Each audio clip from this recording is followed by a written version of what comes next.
Good evening, everyone. I welcome our honorable guest speaker and all the respected members and attendees to the webinar. The IEEE Nanotechnology Council shares a common interest in the field of nanoengineering and its application. We work in the advancement of theory, practice, and application.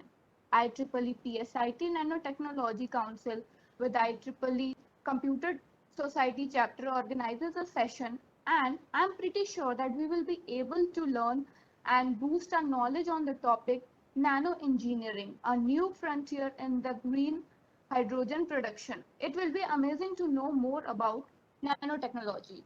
Our guest speaker for the day is Ms. Anupama Thakur, who is a researcher as well as nanotechnologist working in the field of nanomaterials and material science. She also holds the position of chair IEEE Nanotechnology Council and vice president at Delhi Innovation Council. She has worked as a DST-INSPIRE senior research fellow at Council Scientific and Industrial Research, Chandigarh. She has the expertise on various topics and has worked on several projects, including water sensors for pollutants monitoring. She has been awarded with IEEE India Council Outstanding Woman in Engineering Volunteer Award in Jan 2021. Now, without any delays, I would like Aparna ma'am to enlighten her with her words. Jessica, today Aparna ma'am is not in the meeting. Just joined the meeting quite late. So Rashmi ma'am is here, so he can. Yes. Now I would request Rashmi ma'am to welcome the guest speaker, Ms. Anupama Thakur ma'am, and introduce the topic to all of us. Okay, thank you, Yashika. Am I audible? Yes, ma'am. Okay. Good evening, everyone present here, and very good evening to Anupama ma'am. We welcome to you for this session, and as Yashika has introduced our speaker, now this nanotechnology is a field of research and innovation with building materials on the scale of atoms and molecules. Some applications, nanotechnology has so many application in the field of the medical, in the field of to for improve the efficiency of the fuels and many more. So now the today's topic as nano engineering, a new frontier in the green hydrogen production. So we will know more about the green hydrogen, and Anupama ma'am will brief us about this topic. So I will request to Anupama ma'am, please please start the session. Yes, good evening, Rashmi ma'am, and to all the participants. So thank you for the invitation, and I'm glad to be here, and I'll be sharing my insights on the topic that is nano engineering for the production of green fuel, that is green hydrogen. So I would like to request for the presentation rights from the host, such that I can share my screen.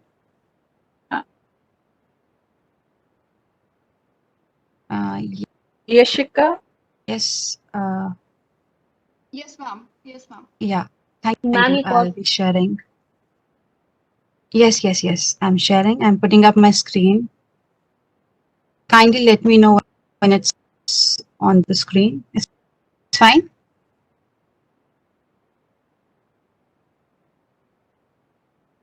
Yes, ma'am. It is visible.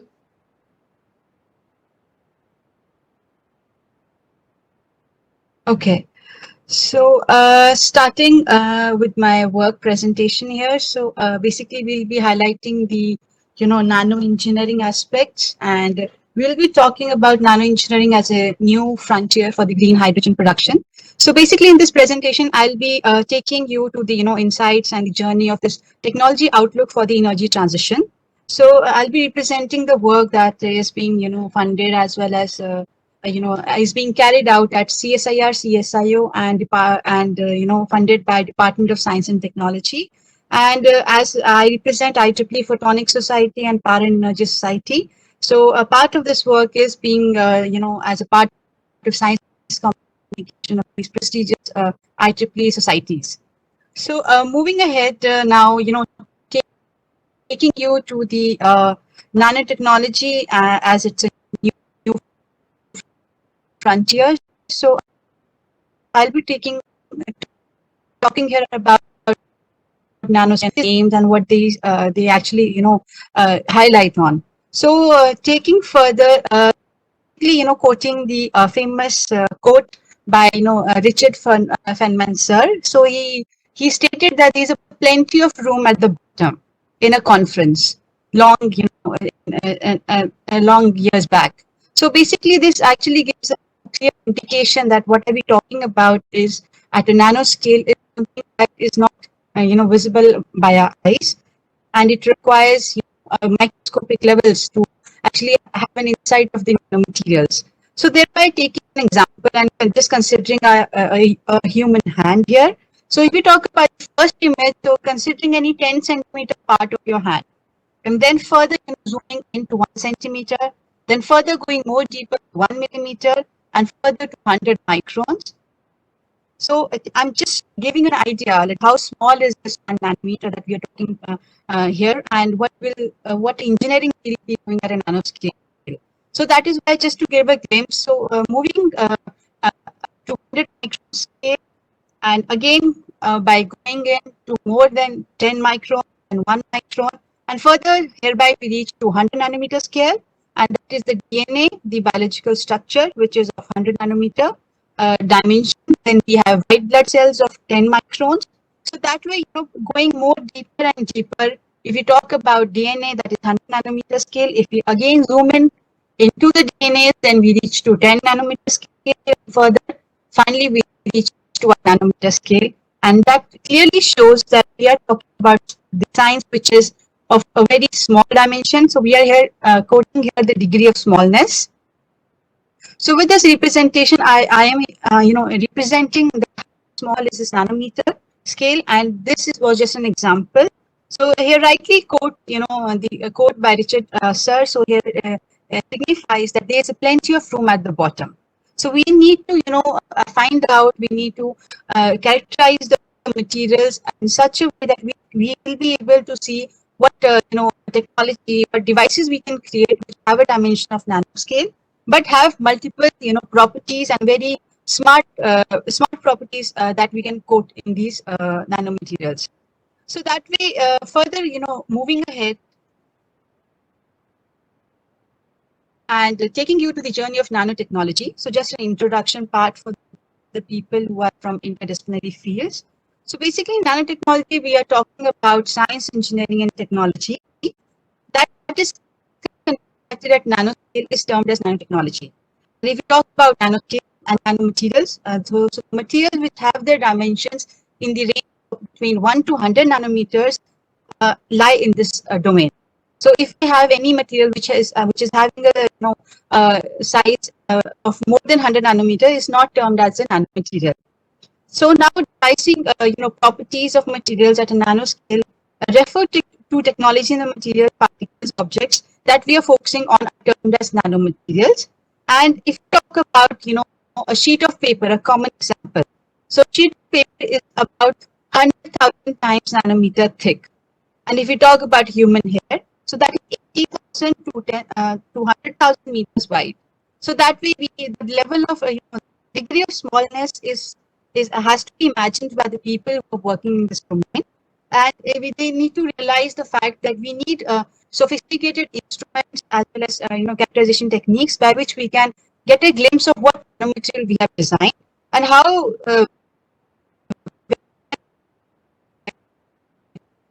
at that dimension. So, talking about what nanotechnology is and how this nanoengineering, it actually intersects different kind of people. So basically, nanotechnology is a domain where several disciplines meet. So if we talk about computer science and engineering, so definitely as this session is being organized by IEEE.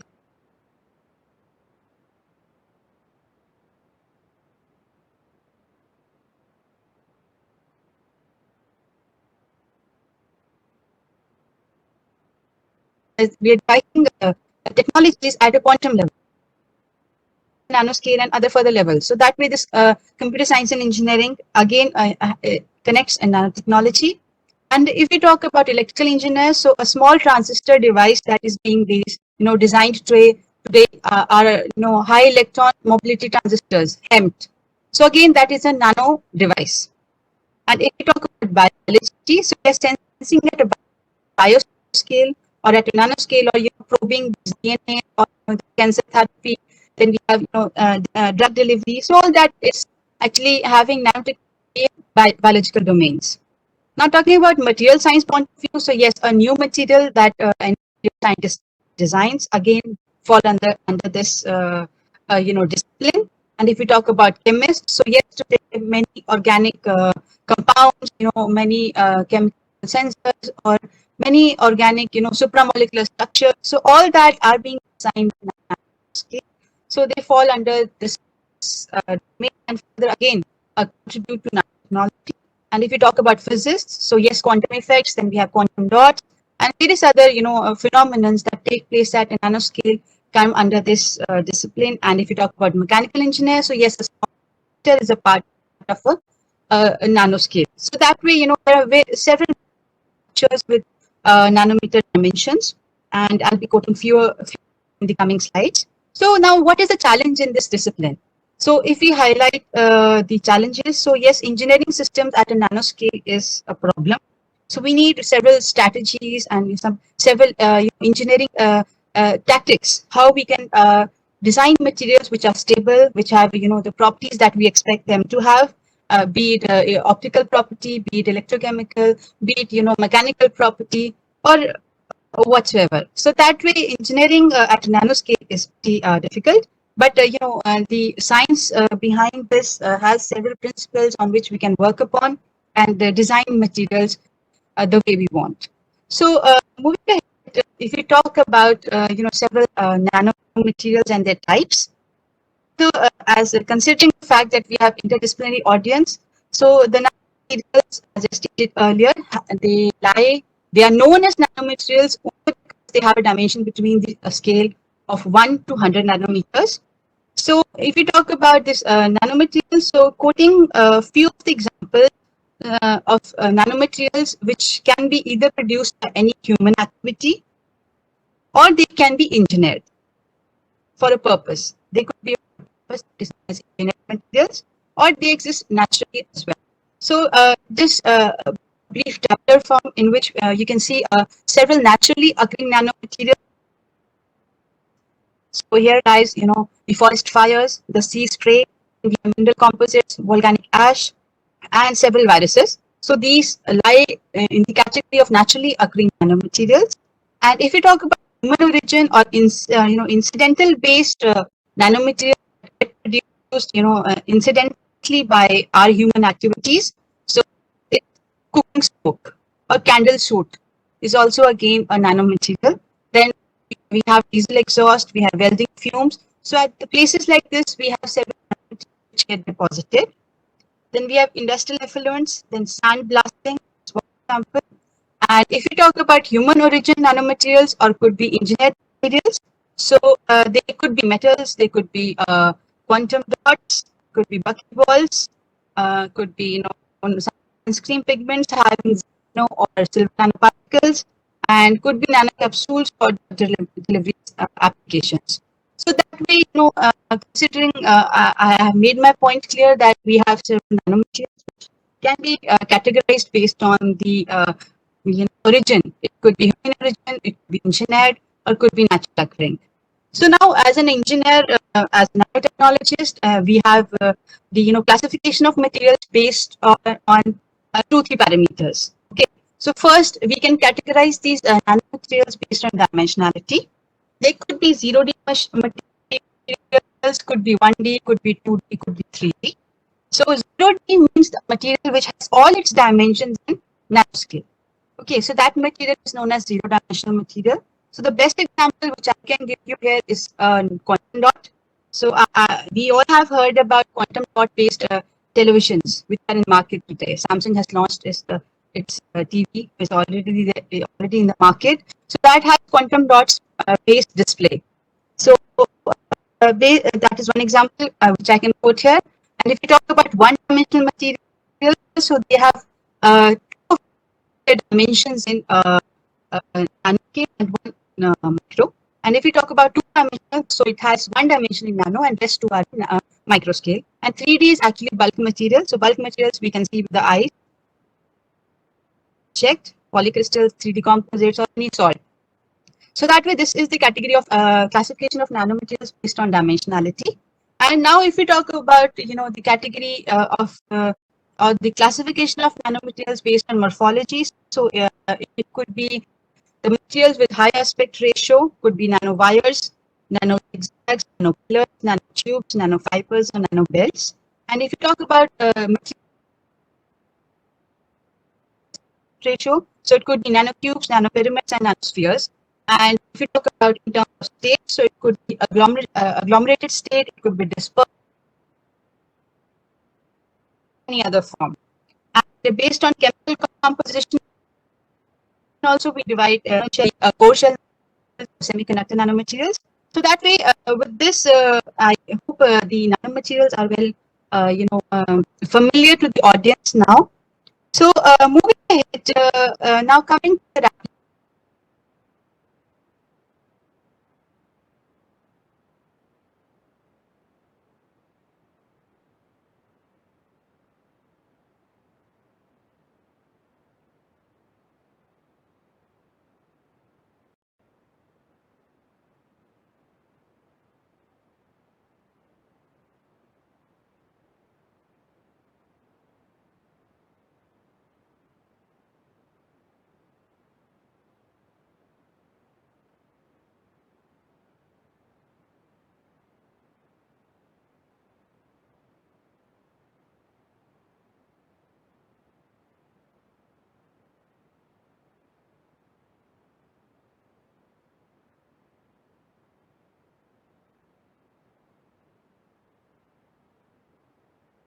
Yashika, is there issue?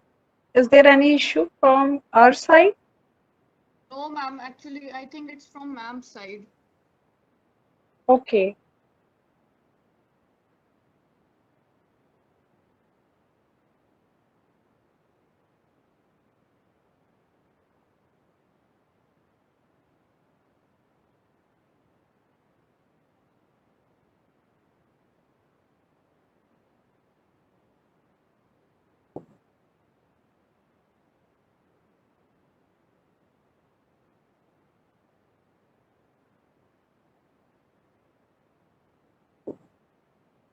Ma'am has joined again, I think.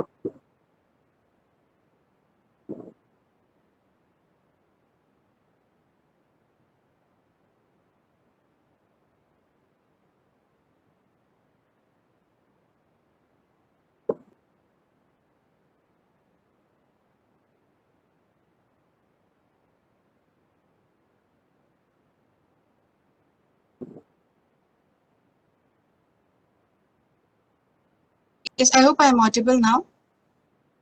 Yes, ma'am. You are Yes, audible. ma'am. Yes. Yeah, I request for the sharing rights again because there's some problem. Okay, ma'am. Kindly make me presenter again.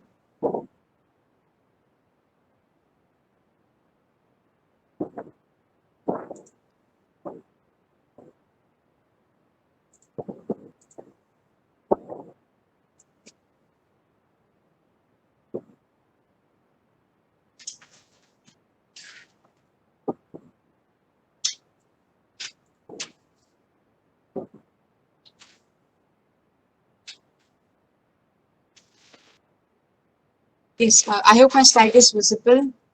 Yes, ma'am. It's visible. Okay, so probably I think I had some network issue at this slide. So considering the fact that we have various applications of nanomaterials that exist today, so for this now heading further,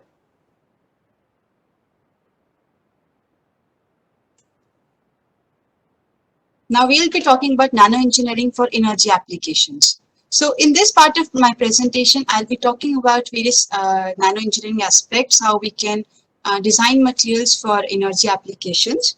So for this, let's talk about that why we need, what is the scope of these nanomaterials being used for these energy applications. So considering the fact that we are deficit of energy, we are at energy crisis, and sooner or later with increase in population and increase in energy demands, we will be facing some issues which will actually cater, which will result in various firstly, the environmental pollution that we have due to over dependence on fossil fuels. So if we see the carbon CO2 emissions into the environment, so this is one problem. And if we look into the dependence of, the global population on fossil fuels and is huge. So that way, if we predict a future, so we find that fossil fuel will not be able to cater our energy demands. So to fulfill that, we focus on renewable energies. And based on renewable energy, if we talk about the contribution today that comes from renewable energy is only 19%.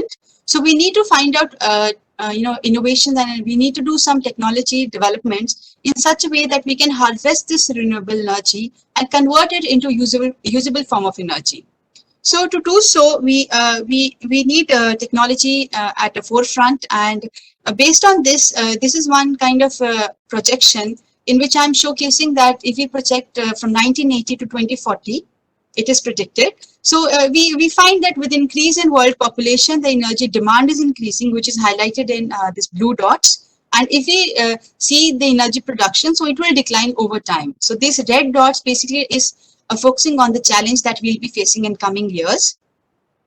So to fulfill this energy gap that we have between the production and demand, we need some alternate energy fuels.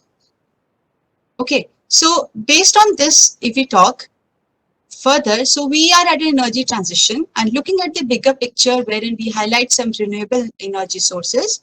So if we see 2020 renewable energy map, that is actually a part of study from IRENA 2020. So if we calculate the total and final energy consumption, so we find that the future is actually onto renewables.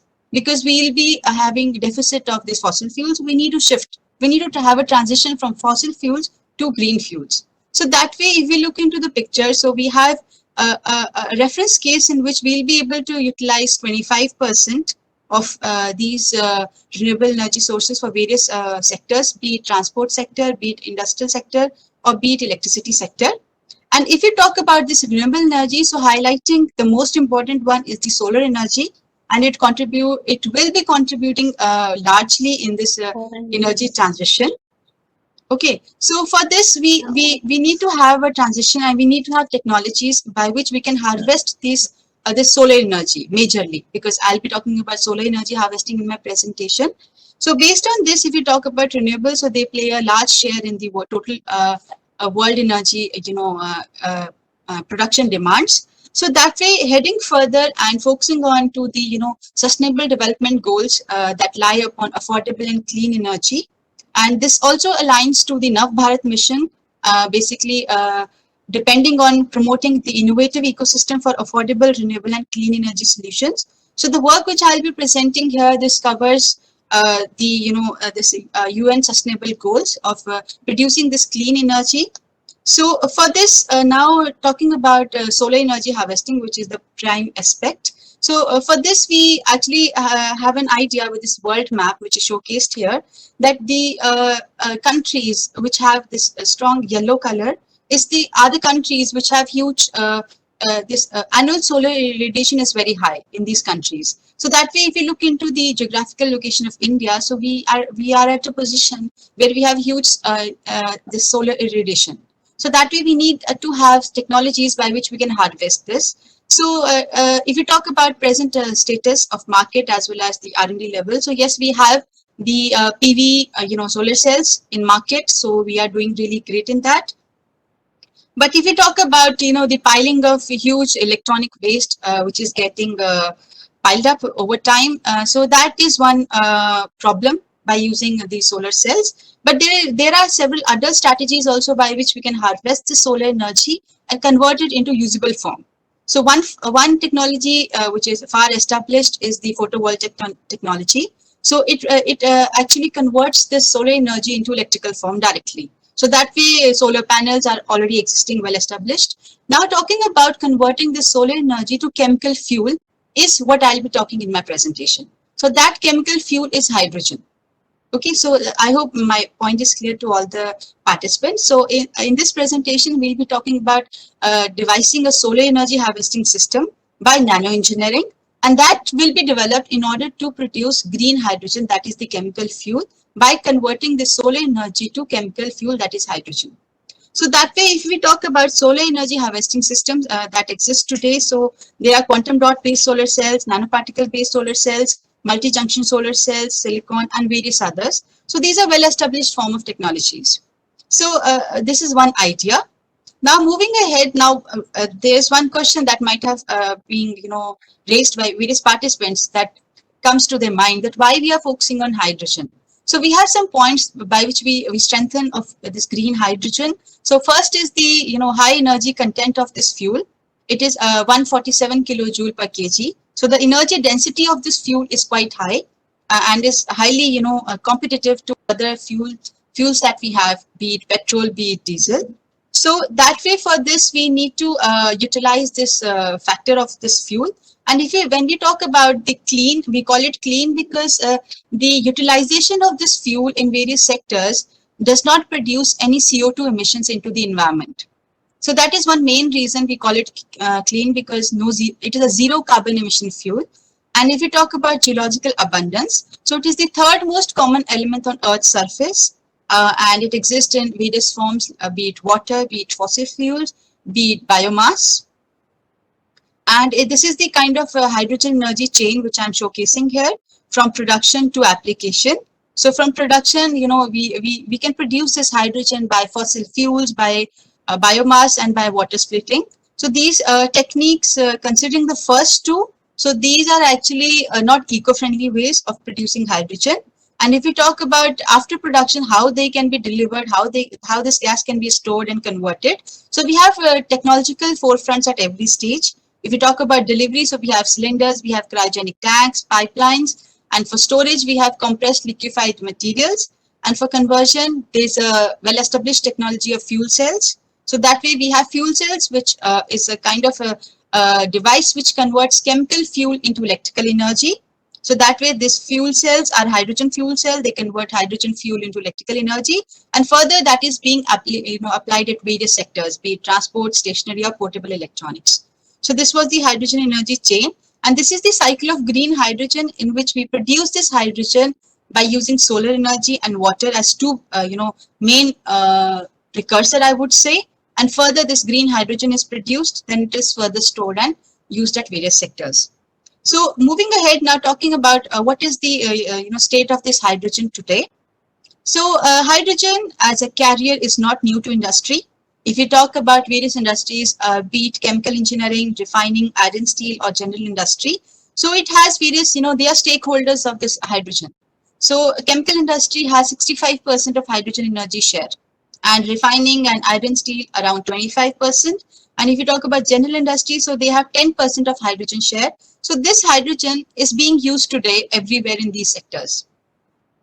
But now the question is how this hydrogen is getting produced today. So the answer to this question is that we have various sources of hydrogen, like steam, gas, we have a coal gasification method, we have steam reforming. So that way we actually burn these fossil fuels and we extract out hydrogen. So that is the way that is being employed today. But the limitation of these methods is that they produce CO2 into the environment. So we need a clean process by which we can produce this hydrogen, and simultaneously we don't release any CO2 emissions into the environment.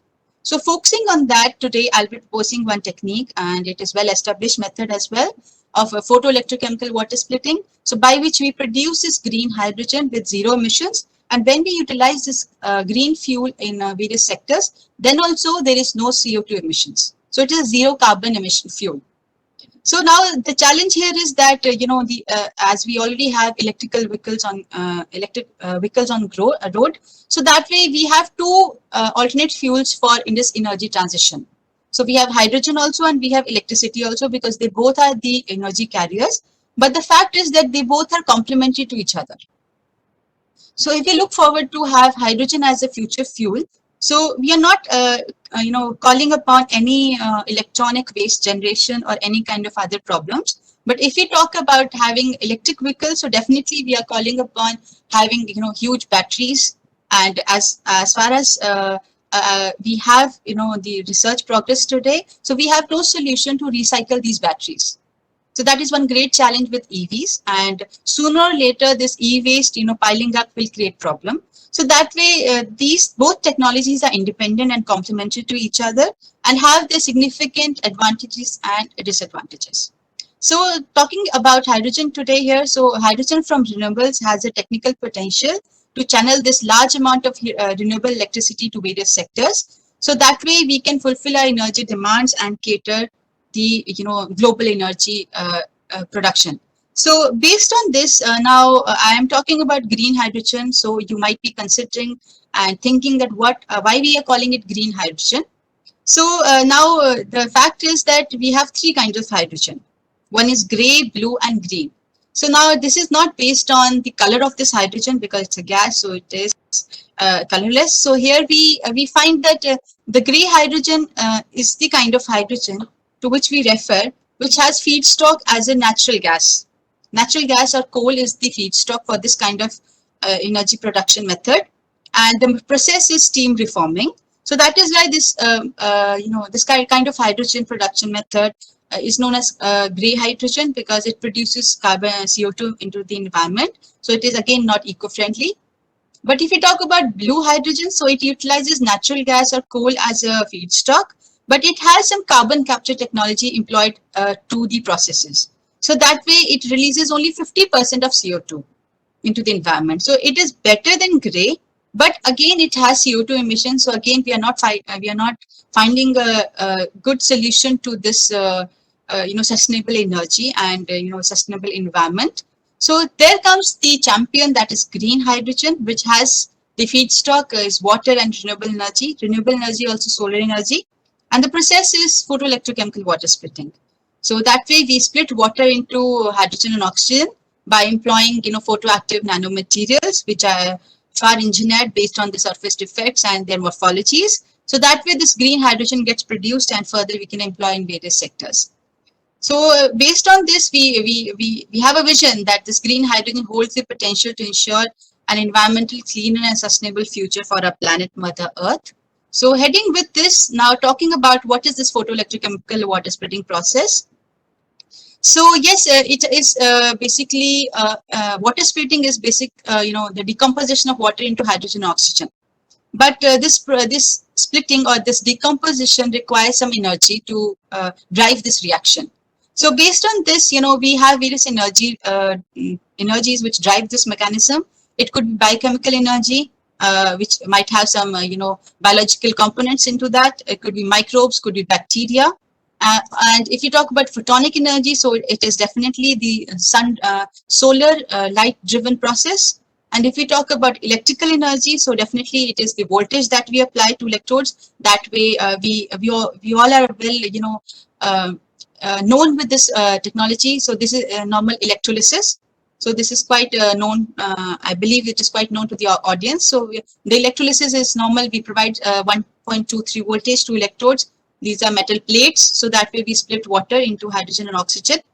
And if you talk about thermal energy driven process, so yes, if we imply heat to some production strategy, so that comes under this thermal energy driven water splitting. So now, as all these technologies are well established, but they have several challenges at their utilization. So now the best among all of these technologies is photonic energy driven, or I would also call it as solar driven water splitting, because the huge abundance of solar energy is one factor. So that way we are into devising energy harvesting devices which can harvest this huge sunlight and convert it into usable form. So that way, and the other thing is that if you talk about several disadvantages of be it this electrolysis process, so we have metal electrodes that are the important part of this cell setup. So that way these metal electrodes are not aquastable, and providing this huge voltages, actually these metal plates get start getting corroded. So that way, the challenge here lies the stability of electrodes. And if we talk about thermal energy, so providing high temperatures for water splitting is again very important challenge. So that way, several challenges are, kind of a plus point for this photonic energy driven processes. So now a small animation for the presentation for the audience that how this photoelectrochemical water splitting works. So we have a photoanode and a counter electrode. So counter electrode is a metal plate, and this photoanode is a nano-engineered material. So we devise these materials in such a way that they can harvest or they can actually absorb the solar irradiation. So now talking about solar light or sunlight, so we need to have that idea that this light is light consists of wavelengths of three wavelengths basically. One is UV light, it has visible light also, and it has IR component also.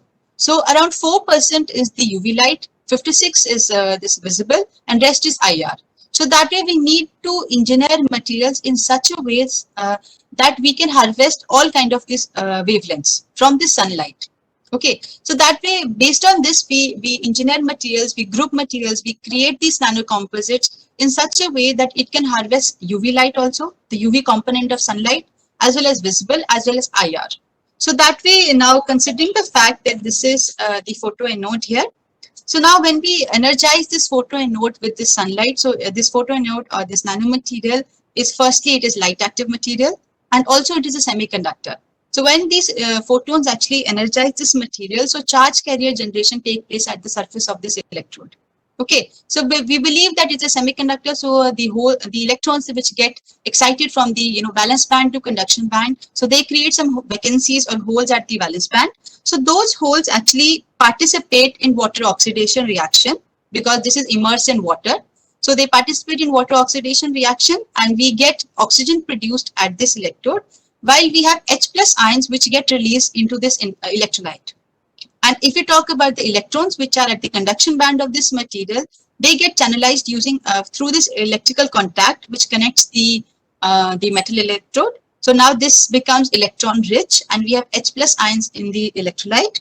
So these H plus ions, they get attracted towards the platinum electrode, and we get hydrogen produced at this counter electrode without any corrosion that takes place at this electrode.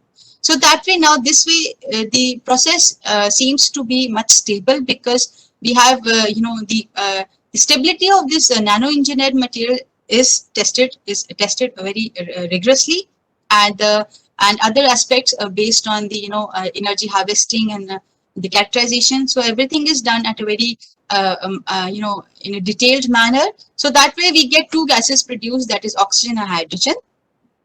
So hydrogen is of more importance to us here. So we collect this hydrogen, we quantify how much hydrogen is getting produced, and we store it, and further we send it to various other sectors where it can be utilized further. And this oxygen which get produced, we release this into the environment. So that way this was an animation. So now further talking about research trends and methods. So if we talk about the research timeline, the state of the art, and the choice of materials for this process. So state of the art in this domain lies on the synthesis approaches. So how we synthesize these nanomaterials, and then choice of material, definitely like what metal composites we are designing, what is the characteristic properties of those composites, and then water splitting approaches. So here we'll be focusing on solar driven. So it will be definitely photocatalytic hydrogen production or photoelectrochemical hydrogen production. So this is the state of the art. And if you talk about the timeline, so starting from 1972 to 2021. So this process was firstly investigated in 1972 by Honda and Fujima scientists. So they developed, they demonstrated this light-driven water splitting by using TiO2, that is titanium dioxide, as a photocatalyst. So they demonstrated this process and they were able to split water. So since then, various materials have come forward, and many research groups have worked in this domain and come with various materials that have good efficiencies. So, but still, this field is at a nascent stage because the challenges still exist, and people are working on to how we can get rid of those challenges and propose good rate of hydrogen evolution.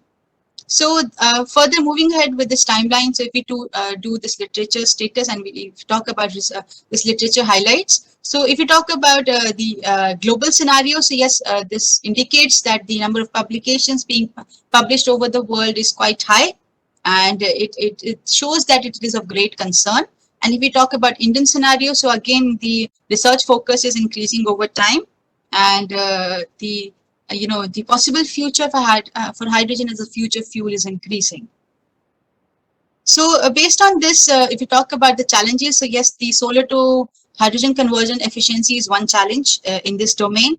And if you talk about, the successful reports, so only 10% reports are available till date, which has efficiency more than 8%. So the efficiency is quite poor today, but we believe that the researchers which are working in this domain, they will they'll soon find out material composites, and they'll nano-engineer materials in such a way that we can increase these figures.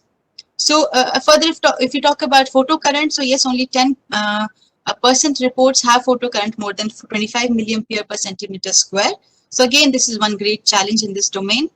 And if you talk about the fabrication and stability of these photoelectrodes, so fabrication methods, as I stated, so there can be, chemical routes by which we synthesize these materials, or they can be, the molecular beam epitaxial routes or vapor deposition methods by which we can fabricate the electrodes. So depending upon the cost and the labor, as well as the the engineering aspects related to these technologies, we design these electrodes. And if you talk about stability, so yes, as these material, they need to have aqueous stability. So there are only 13% reports which are available till today, which have stability more than 5 hours. So that way, this is again one main great challenge in this domain.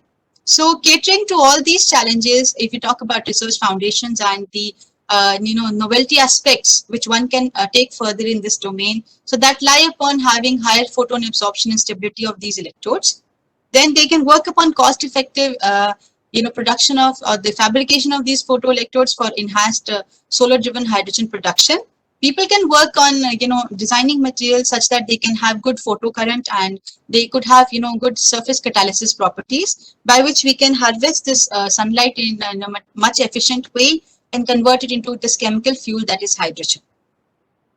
So now talking about the choice of materials, so yes, one can choose materials from the periodic table based on the fact that the underlying properties of these materials, like they could be plasmonic materials, they could be co-catalyst materials, they could be earth abundant, could be transition metal based materials which have good semiconductor properties. And based on this, apart from all the characteristics, we also need to focus on some merit of these materials. So the first merit that is the band gap. So yes, we are choosing a material to harvest light, so it should have a good band gap which can harvest visible UV and IR light.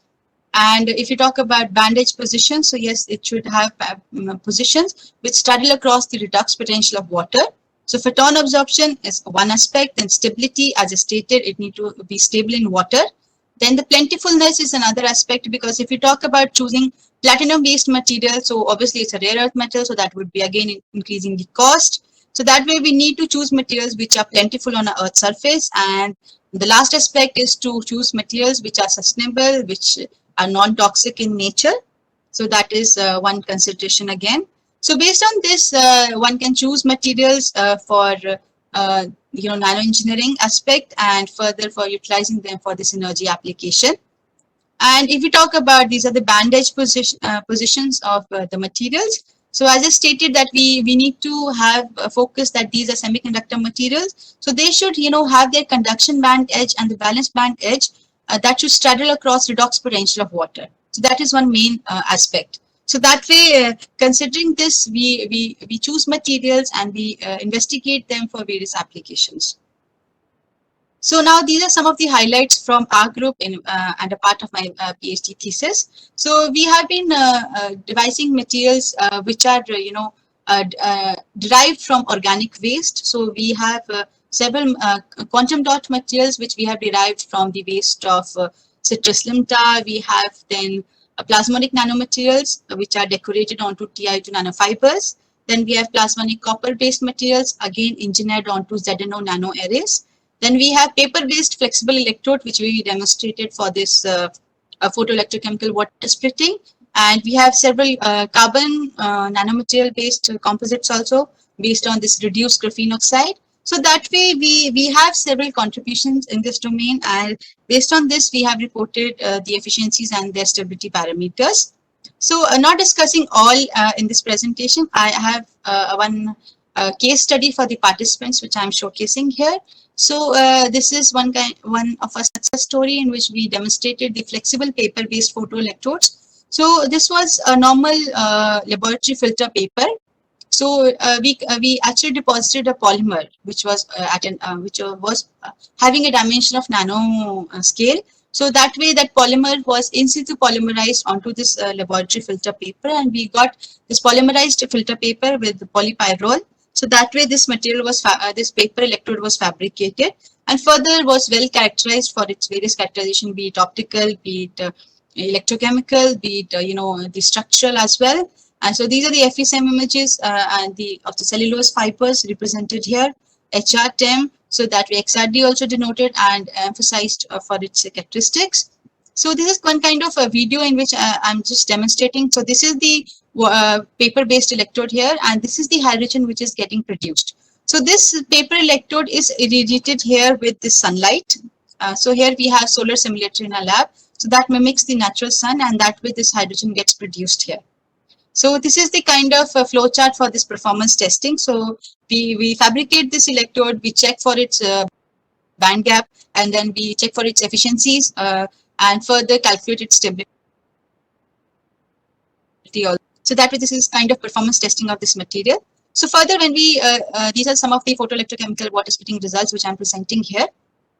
So this represents the the current photocurrent graphs in which when we irradiated this material with light, so as we have the photoactivity of the material, so we got around 10 milliampere per centimeter square current under light, and at dark we had zero current. So these are the further optimizations in terms of the EIS spectras. Then we have AVP, then photocurrent density, which was calculated, IPC, that is incident photon to current conversion efficiency. So here we observed that the material was blue light active. So it gave us maximum efficiency of 40% under blue light. So that was one efficiency parameter that we calculated for this material. And based on this, as we are at CSIR lab, so we designed materials which have which can be taken up by industries. So that way, to represent a device to the industry, so we created one monolithic device which has 2 electrodes of paper electrode only, and which is portable enough. So based on that, we developed one lab-based prototype based on Arduino, and this is the kind of prototype that we developed. So this is the electrochemical cell and a short video. So we initialized this device, and we have this solar simulator. This is a solar simulator. So this light gets this is the light which is shined on this electrode, and this is the hydrogen that is getting produced here at this electrode. So you can see the bubbling rate is quite high. So based on this, we collect this hydrogen and quantify for its values. So now this is one aspect of producing this green hydrogen. And now if we talk about the market potential and applications, so as I stated that it has good, great energy density. So that is 142 kilojoule per kg. So if we compare this energy density with other fuels, so it is quite high, and the fuel efficiency is 60%, which is highly competitive to the fuels that we are dependent on today. So based on this, this is a champion fuel, and it could have a great sustainable future. So that way, we focus on utilizing this hydrogen at various applications in future. And if you talk about the the era of this green hydrogen beckons, so considering the fact that as I stated earlier, we have 3 types of hydrogen: gray, blue, and green. So that way, if we talk about the production cost of this green hydrogen in 2018 was 2.3 to 3.8 dollars per kg. So it is quite high today, because the fabrication cost of materials, the transportation, and everything is adding up to this cost. But if we, project this and we have a future, we foresee a future by 2030. So this can be reduced to 1.4 to 1.8 dollar per kg. And if we look into a future by 2050, so having good devices as well as technological forefront, so we can foresee a cost of 0.7 to 0.9 dollar per kg. So this kind of advancement is foreseen in this domain, and this era of green hydrogen is on its way. And the key highlights of this technology lies on, again, harvesting solar energy, then decreasing the cost of fabricating these electrodes, and that will simultaneously increase the economies for scaling up this process, and economically it will become a viable solution. So further, if you talk about the technology which convert this chemical fuel into usable form of energy, so we have fuel cell which are under practice. And this fuel cell, as I stated earlier, so this kind of well-established technology converts chemical fuel into electrical energy. So it could be proton exchange membrane fuel cell, could be alkaline fuel cell, could be direct methanol-based fuel cell, phosphoric acid, molten carbonate, or solid oxide-based fuel cells. So based on this, they are used in various applications, be it portable electronics, be it transport sector for buses, as well as various applications at air, road, and maritime. Then residential application or industrial application also, they are being largely utilized. So based on this, if you talk about the type of fuel cell which is used for this hydrogen application, so that is proton exchange membrane based fuel cell. So it has hydrogen fuel which is injected at the anode, and this is the structure of this fuel cell. So it has anode and cathode. So at anode we inject this hydrogen gas, and at cathode we have air which is injected, so that from air this oxidant is added, or I would say oxygen. So combining this hydrogen and oxygen creates water vapor as a byproduct and electrical energy as a usable form of energy.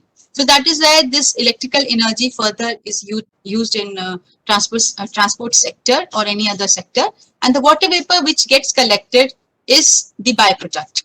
I would say the only byproduct. So now we can imagine a clean future by utilizing this hydrogen as a future fuel, because we started with water, and again while using this hydrogen in various sectors, we result in water vapor as a byproduct and no carbon emission. So that is why we have a great focus on this green hydrogen. And based on this, we talk about various storage technologies, because several participants or several research groups, they are having challenges in storing this hydrogen.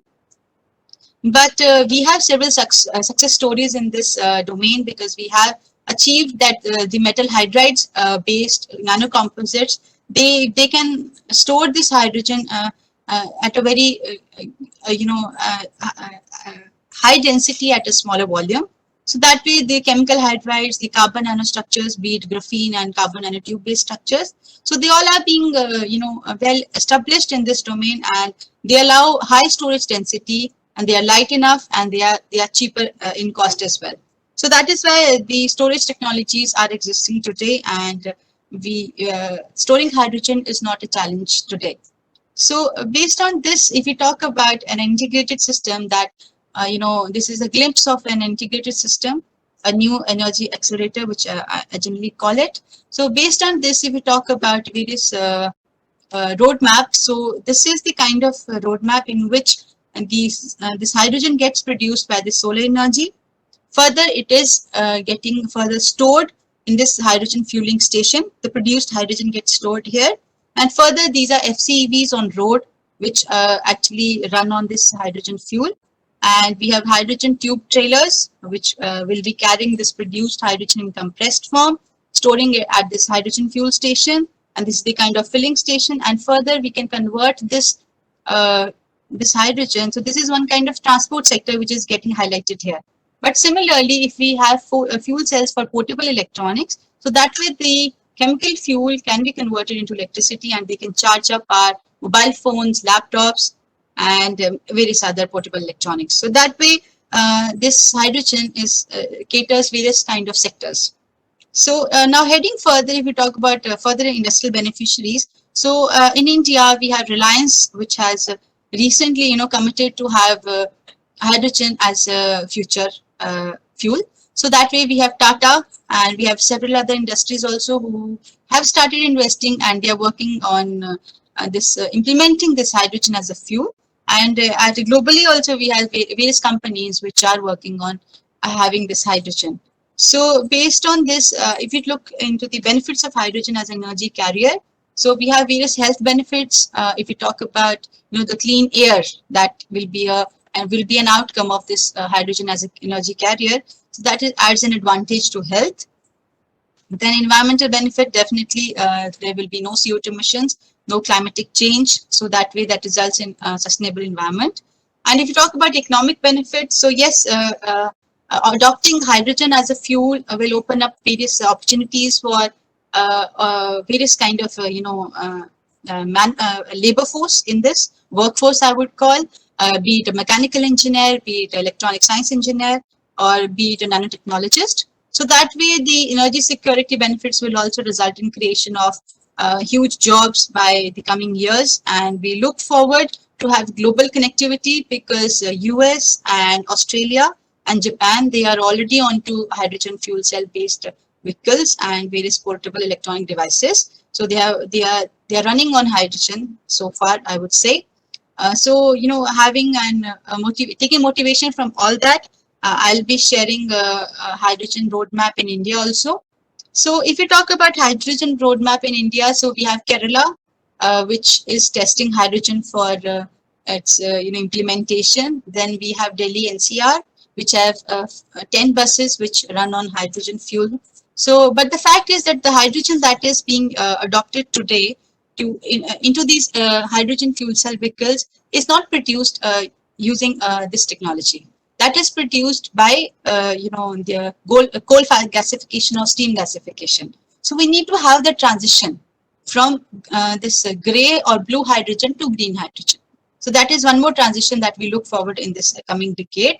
And if you talk about the key challenges associated, so definitely the technology scale up will be an eminent one here, because if you talk about having hydrogen fuel cell vehicles in transport sector, so basically we're thinking to have a transition from this combustion engine to this fuel cell.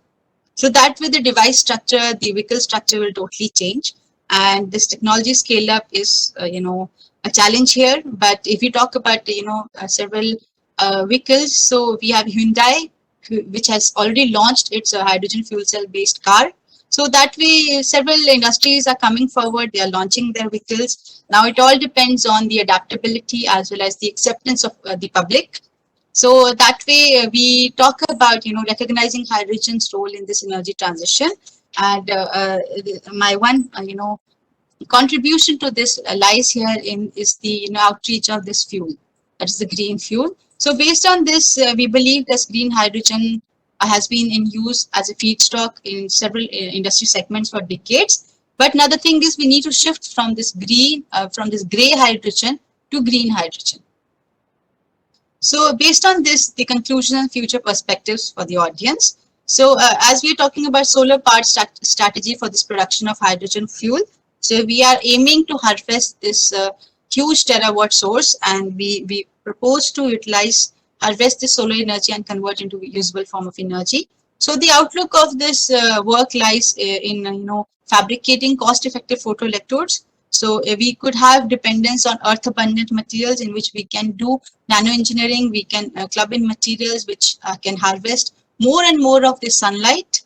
And if you talk about further, reducing the device design and reducing the cost of hydrogen production. So we can shift from the cost electrodes that we have on silicon today to these flexible electrodes, which can be based on paper or any eco-friendly as well as cost-effective substrates. So that could be usually this will help us to reduce the commercial cost of hydrogen. And the third point is that we need to aim of increasing the efficiency. So that can be done by developing monolithic devices. So further with the vision that we believe water will one day be employed as fuel, and what is the coal of future. So with this vision, we are heading forward, and we believe that hydrogen plays a great role in this energy transition, and this decade will see it. So with this, if you talk about a way forward, so to have hydrogen as a future, so this nanotechnology is a new frontier, I would say, and is the only frontier which keeps on growing over time. Because the engineering of these materials will help us to boost the charge kinetics at the nanoscale level, and that will help us to produce high hydrogen evolution rates basically.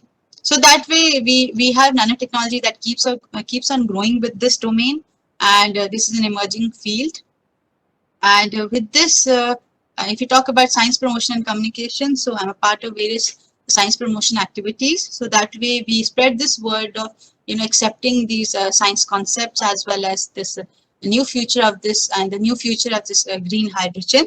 So with this, I have been a part of several outreach programs wherein I have represented India at national and at international levels, be it BRICS conclave and at various international platforms. So with this, I would like to acknowledge my supervisors, Professor Arkisana sir, who's a professor at DTU, Dr. Praveen Kumar, assistant professor at ICS, and Dr. Pooja ma'am. And the work and the credit I would like to give to Director CSIO, organizing team of PSIT Kanpur, who gave me this opportunity to present this work here, IEEE family, DST, CSIR, and ACSIR. So with this, thank you for listening, and I present a view from CSIR, the lush green campus of CSIO Chandigarh. So a view from our participants, and thank you everyone. So if you have any, you want to write to me for any kind of further discussion on detailed aspects, so I have listed here my email IDs. So details can be discussed there, and further I can take up queries from the participants now. Yes, over to organizers.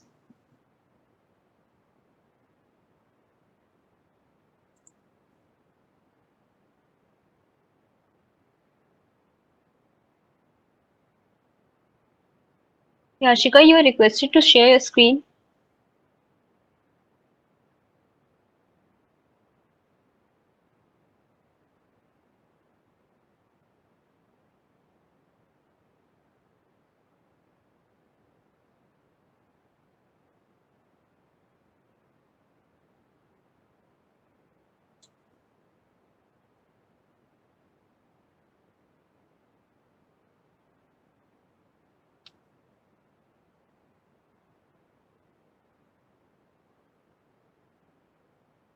Ma'am, there are a couple of questions asked by our participants.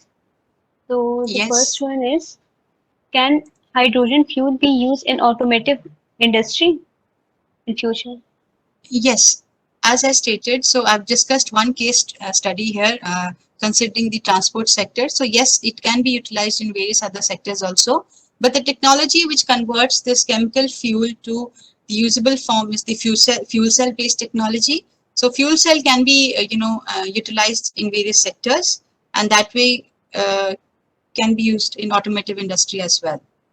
And if you talk about device designing and for mechanical engineers, so yes, having this hydrogen as a chemical fuel open up great opportunities for them to design vehicles in a way that can occupy less space, because we can store it in small volumes, because it is a high energy density fuel, so small volumes can also give us good fuel efficiency.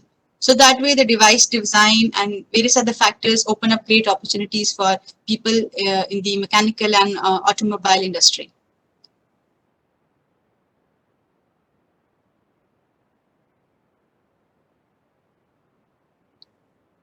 Yes, I hope I'm audible.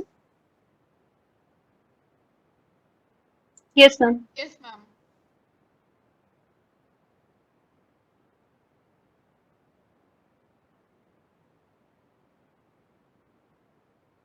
Ma'am, one more question is then, how will the energy dissipated and friction be dealt? Okay, so if we talk about implementing this hydrogen in various sector like energy dissipation, probably this the participant is talking about in transport sector. So that way, if we talk about, I'm not from mechanical engineering domain, but I'm as a nanotechnologist, I would say that the industries which are contributing in this fuel cell, they are actually adapting this because it has less energy dissipation, and the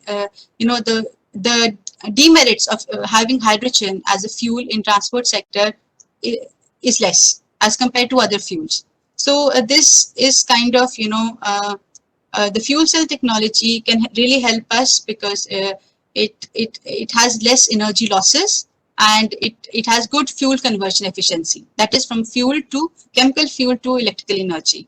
So that way, I hope the participant is not asking in detail based on the mechanical aspects, because I am from nanotechnology background. So as a material point of view, so we would like to comment that the materials that we have, that we design nanomaterials for this application, so they are highly efficient in terms of converting this solar energy into this chemical fuel. And further, when we implement these materials at various sectors, so then we look into the conversion efficiency factors. So that way, we have very less energy losses, and several challenges are which were a problem earlier that are overcome with the materials that we have engineered so far.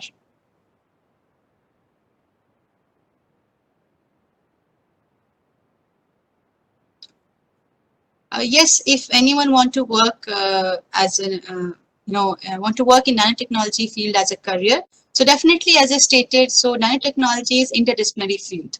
Any mechanical engineer or any a person with chemistry background, so they all can contribute in this field and adopt it as a career and have various industrial opportunities, be it in the transport industry, automobile industry, or in the pharmaceutical industry. Maybe one design good drugs based on nanomaterials.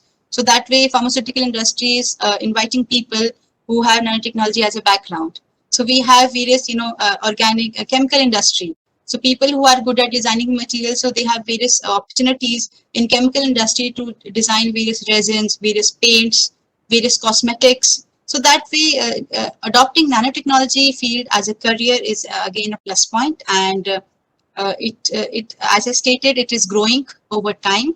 So that way, the opportunities are also growing in this domain.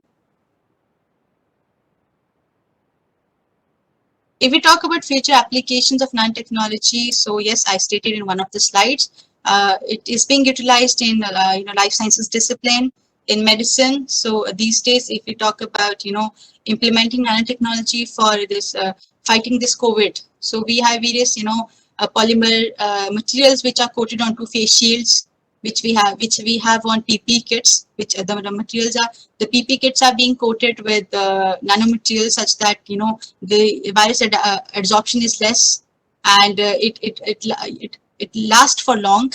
And then if you talk about specifically medicine sector, so drug delivery is the main thing. There are certain cancer therapy employs targeted drug delivery. So for that, these nanomaterials are being used, wherein we have some metal-based nanomaterials which carry the drug to that specific cancer cell. So that way, this targeted drug delivery is one great application of implementing nanomaterials in medicine.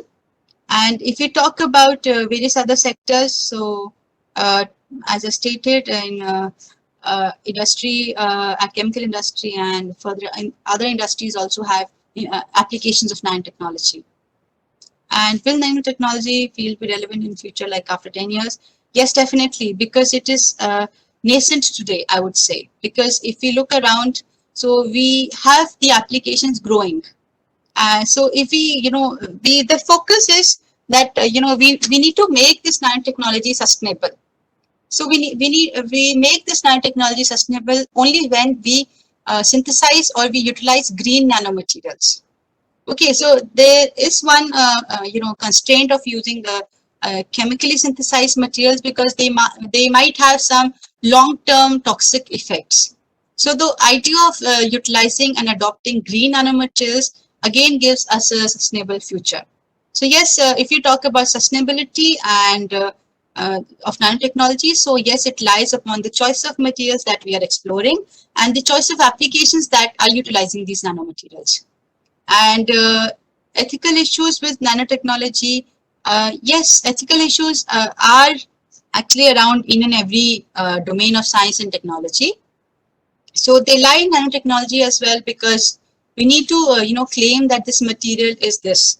So to claim that, we have certain ethics that we follow. One, anyone cannot say that this is a nanomaterial. So we have analytical instrument facility, basically the instruments that characterize these materials. So there are certain ethics which are related to this nanotechnology, because this is a kind of, as I stated in the first slide, we are calling it as a plenty of room at the bottom, but that bottom we cannot see. Okay, so we need some high-tech instruments which can probe that bottom part, and we can investigate what is actually at that bottom. So that way we have several ethical issues. We have certain ethics that we follow while working in this domain, and that way that makes them relevant.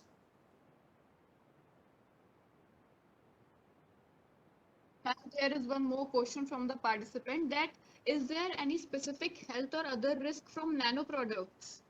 Yeah, so that is what I stated. So, nanomaterials have some long-term effects, I would say. So, but still, keeping in mind these constraints of these nanomaterials, so we have, a less concentration of these materials in products. So as we have antibacterial creams, so we have now to have good and, fast catalytic effect of nanomaterials. So these days, some nanomaterials are added to these cosmetics, I would say. So yes, they have some long-term effects, but the research groups or the industries that utilize these materials, they keep in mind the ethical issues, the long-term demerits of these materials. So they emphasize on utilizing these materials at a very small scale, like less concentration of these materials is added to have good effect. So that way, we need to shift again from the nanomaterials to green nanomaterials. So that is one way. So that depends on the choice of researcher, like what he or she is focusing upon. So we can adopt materials which are green and sustainable. So that way, green materials are synthesized today, which have zero toxic effects on our environment as well as health. Okay, ma'am. Thank you, ma'am. Now I would request Rashmi ma'am to give the vote of thanks to our guest speaker and present her memento. Okay, thank you, Yashika. Uh, After a very much valuable session, now time to end this session. I, Rashmi Chauhan, on behalf of PSIT family and the organizing team, extended a very hearty vote of thanks to Ms. Anupama Thakur ma'am. We all feel lots of gratitude and respect for our distinguished guest, Ms. Anupama ma'am, not only for sparing her invaluable time for us to grace on this occasion, but also for enlightening us with her commendable work and the talk on this topic. Thank you, ma'am, for enlightening us and enhance our understanding about this topic. So, ma'am, for this, we extend our special thank in the form of token of gratitude. Kindly accept this memento from our side. Thank you, ma'am. Yes, thank you, Rashmi ma'am, for inviting me, and it was great to interact with the participants. So hopefully my message of this green hydrogen has propagated to the audience, and they will take forward this, and I hope this presentation has, engrossed their interest in this field. Yes, with this, I thank you, PSIT family, for inviting me here. Yeah.